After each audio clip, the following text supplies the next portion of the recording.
Buenas noches, damas y caballeros. May pahabol na vlog lang tayo kasi itong bagay nito ay medyo seryoso ito that we have to report about this.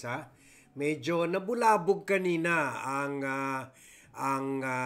16-man force na assign diyan sa Twin Rallies at sa Shrine at saka dyan sa Luneta. Kasi biglang lumusob dyan yung mga 20 katao. 20 katao na mga DDS. Pero in fairness, pwede naman umabot ng 30 or more. Pero karamihan mga vloggers, mga bayaran DDS vloggers. So yun, sinubukan pa rin nila i-hijack yung rally. Yun lang, kung sa sarili nilang mismo rally,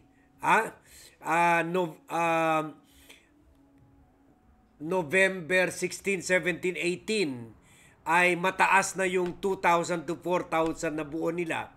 Kanina umabot lang ng 20. Sabihin natin, let's be generous. Baka umabot pa ng 25. 25. Happy na sila doon kung umabot ng 25. So, gusto lang natin ihabol ito dahil eto na naman, kinukumpara na naman yung mga DDS vloggers. Naglalagay sila ng mga sarcastic remark na nakakatakot daw. Kasi small crowd lang pumunta doon sa Manila. The bulk of the crowd pumunta dito sa EDSA Shrine. In fact, contrary sa ni-report natin kanina, kasi ngayon pa lang dumarating na yung mga figures, mas dumami pa pala. Kasi last time pala mga 49 to 50 lang ang crowd nung September 21. Ngayon, umabot ng 90 to 100,000. So, considering sa Manila lang yan. Sa Manila lang yan, EDSA and Luneta lang yan. That's really encouraging considering na ngayon nga, meron mga lumalabas na yung mga pictures, yung mga reports from Baguio, from other places in the country na Naga, kung saan nagrally rin sila Leni Robredo. Libo-libo rin. So, pwede all over the country. Pwede umabot ng 1 million. Pwede umabot ng kasama na dito sa Zamboanga. Pero, syempre, dahil ang sentro ng atensyon ay dyan lang sa Manila, ay pinagtatawanan ng mga DDS vloggers. Nagpo-post sila ng picture ng Manila crowd na sinabi na wala daw itong no point of comparison daw doon sa 650,000 ng Iglesia ni Cristo.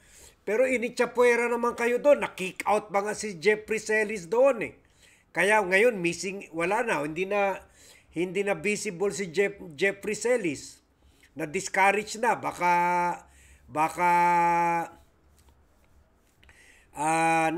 nasisante na ng mga funders niya o ng China dahil palpak. Nakakahiya yun, sarili mong rally, initsapuera ka, pinaalis ka. Di ba? Nakita natin yun na paano sila itinaboy ng mga leaders ng Iglesia ni Cristo doon sa Luneta. Kasi sinubukan nila i-hijack yung rally. Di ba? Yung nag-announce siya, samantala 4 o'clock pa lang dapat magsimula ang rally doon. Sinabi na, sige. Kasi nagsimula na sila magsalita doon sa mga dumarating. Pagkatapos nananawagan na sila ng civil war, yung mga leaders nila. And then sinabi, intay muna kayo dito, pero by 4 o'clock, sabay-sabay tayo maglalakat papunta sa EDSA Shrine. Buti na lang hindi ginawa yun. Hindi ginawa ng mga Iglesia ni Cristo, in fairness. Tinuloy nila yung rally nila sa Luneta, pero kinik out nila itong grupo ni Jeffrey Celis. Kaya ngayon wala na, missing in action na. O kaya baka walang budget. Walang baka. Disappointed sa kanya yung baka dahil hindi natuloy yung kudeta. Hindi natuloy yung panggulo nila sa tulad ng ginawa nila last September 21. So, wala. Ang naiwan group, punit ito na lang kay former Congressman Paras, Jing Paras, at itong kaibigan ko, kababayan ko pa, si Attorney Manuelito Luna, yung na-kick out rin, PCGG ito, appointed PCGG commissioner, pero nung inupakan niya si Lenny, early in the Duterte administration, at doon okay pa si Duterte at si Lenny, tinanggal siya ni Duterte. Yan. So ito siya. Oh. Pakinggan naman natin, pagbigyan na lang natin, para lang hindi naman sayang yung effort nila kanina. Panoorin natin to. O sila lang yan, oh. Sila lang. Mga 25 naman. Sige na lang, pagbigyan natin. 25.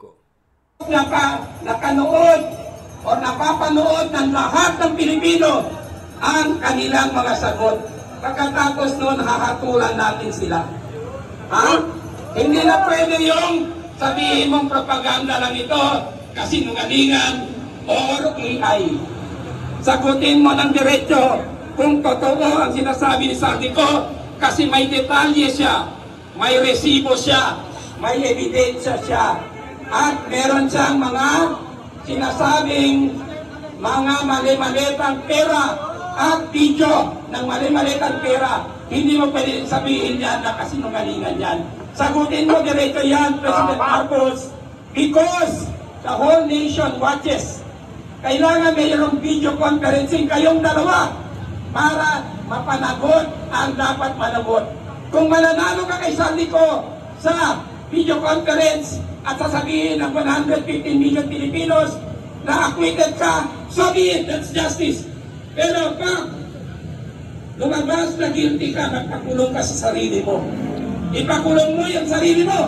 Ipakulong! Sumuko ka na! Marcos resign! Marcos resign! Marcos resign! Ayos! Marcos resign! Tony Manny, may panawagan pa daw para mas marinig ni Marcos. Ito ang panawagan ngayon sa kanya. Marcos, sumuko ka na! With feelings. Andyan pala si Jeffrey Celis. Sumuko ka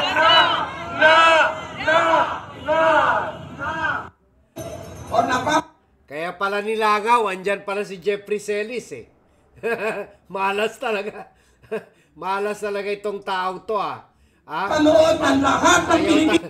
Ayaw talaga sa kanya. Ang kanila ng Pilipino. Panood. Yan, ito sila oh. Yan lang sila oh. Si Attorney Luna, si Jing Paras. Oh, parang hindi na nga pinasalita. Ito yung nakitang ka-meeting ni Chavit Singson bago nag-press con si Chavit at inupakan si President Bongbong Marcos. So, ito yun siya, si former Congressman Jing Paras. O yan, meron pa sila mga dancer.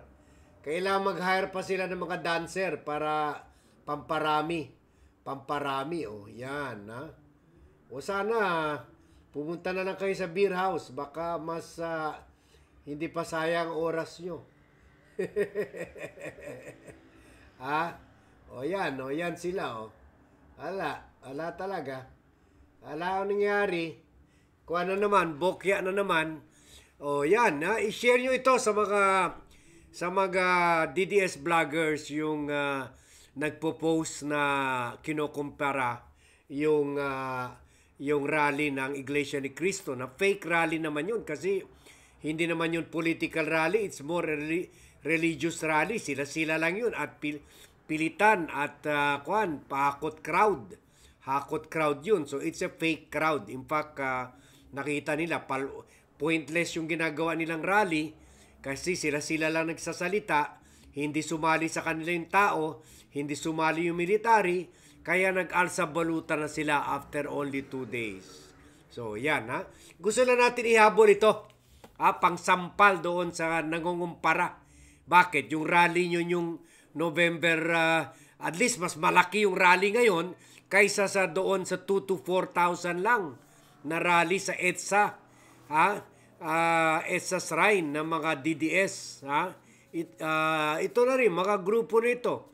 Sila Bondok. Wala na nga si Bondok eh. Wala na kasi Topacio kasi sila mismo nahiya na eh.